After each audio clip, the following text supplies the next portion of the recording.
हाल ही में रिलीज हुई नेटफ्लिक्स की बहुचर्चित फिल्म द सोशल डिलेमा को देख के मुझे 1999 की एक मशहूर हॉलीवुड फिल्म याद आ गई, द मैट्रिक्स। उस फिल्म में एक किरदार दूसरे किरदार को यह समझाता है कि मैट्रिक्स की दुनिया वो ओझल दुनिया है जहां पे सच पे पर्दा डाल के हमें एक बनावटी दुनिया में रखा जाता है। हम उस बनावटी दुनिया में जी तो लेते हैं ये जाने बिना कि ये दुनिया असल में बनावटी मैट्रिक्स की दुनिया है। 2020 की बात करें तो सोशल मीडिया की दुनिया भी कुछ ऐसी दिखने लगी है। द सोशल डिलेमा फिल्म में इन्हीं मुद्दों पे गौर किया गया है। मुद्दे जैसे तकनीकी लत, हमारे निजता पे आक्रमण, हम पे मानसिक प्रभाव डालने की जो प्रक्रिया है सोशल मीडिया की, और सर्विलेंस पूंजीवाद यानी निगरानी पूंजीवाद जहां पे हमारे डेटा की बाजार और बोली लगती है। लेकिन इस फिल्म में जो मुद्दे पेश किए गए हैं, जो तथ्यों का विस्फोट है, जो जानकारी की बर्फबारी है, उसे समझने में शायद थोड़ी दिक्कत हो सकती है और ये थोड़ी डरावनी भी है। तो कैसे हम इन मुद्दों को और इन जानकारी को सही तरीके से समझे और इन्हें आत्मसात करें?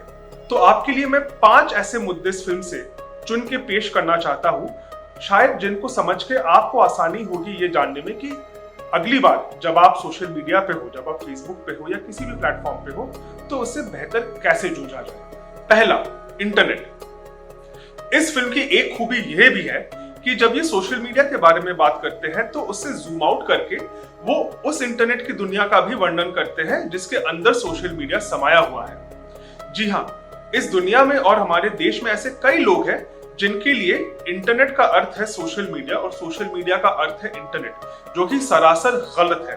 दरअसल सोशल मीडिया इंटरनेट का एक छोटा लेकिन अत्यंत प्रभावशाली हिस्सा है। इसको समझने के लिए हम ऐसे भी कह सकते हैं कि इंटरनेट वो पहिए हैं जिनके ऊपर सोशल मीडिया की ट्रेन चलती है।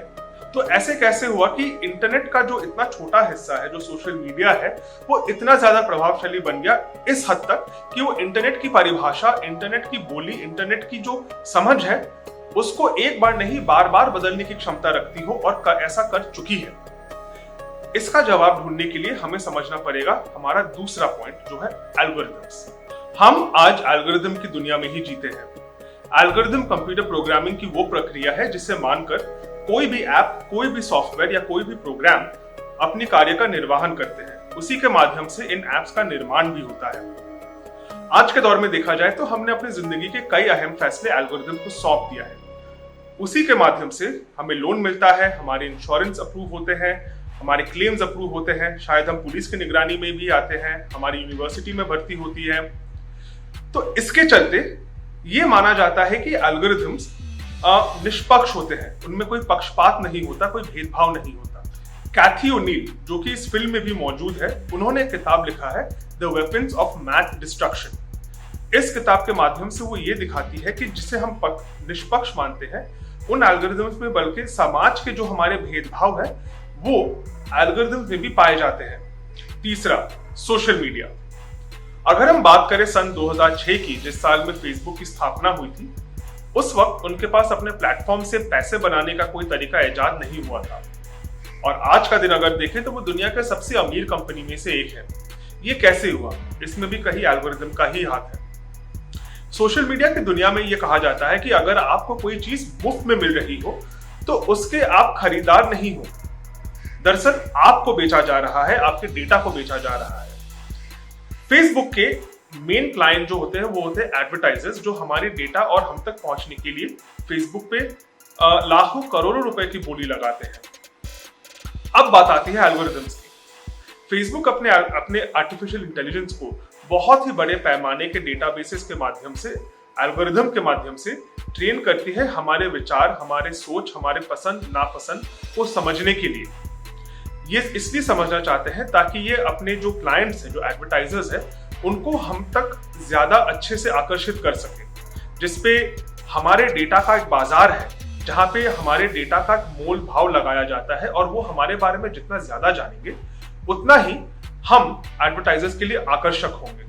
चौथा, सर्वेलेंस पूंजीवाद यानी निगरानी पूंजीवाद। अब इतना समझने के बाद एक सवाल आता है कि ये जो फेसबुक, गूगल और अमेज़न है, ये ऐसे एल्गोरिथम्स क्यों बना रहे हैं जिससे हमारे मानसिक स्थिति पे बुरा असर पड़ता है और हमारे मानसिकता को एक गलत तरीके से प्रभाव करने की कोशिश की जाती है?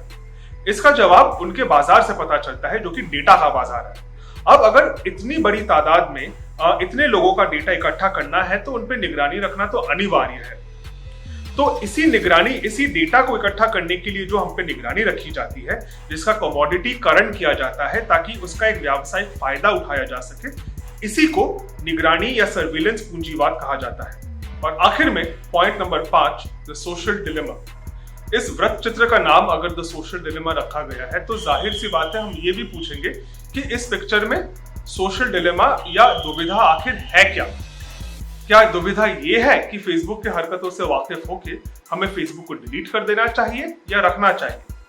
जी नहीं। मूल दुविधा ये है कि पहले हम इस बात को समझे कि जो इंफॉर्मेशन इकोसिस्टम है या जो तथ्यों का इकोसिस्टम है सोशल मीडिया में, वो पूरी तरीके से टूट चुका है और इस टूटे हुए इकोसिस्टम के जहरीले पानी में हम आज के दिन में तैर रहे हैं। दूसरी बात यह है कि हम इस बात को भी जाने कि जो सोशल मीडिया कंपनीज हैं वो इस समस्या को इस तरीके से पेश करते हैं ऐसे कि इसका हल निकालने में वो सक्षम है, जबकि प्रमाण के तौर से अगर देखा जाए तो इसका हल निकालने में वो सक्षम बिल्कुल भी नहीं रहे। तीसरी चीज जो हमें याद रखना है कि जो मौजूदा हालात है उनको सुधारने में ये टेक कंपनीज में कोई बड़ी दिलचस्पी या प्रोत्साहन उनमें नहीं है।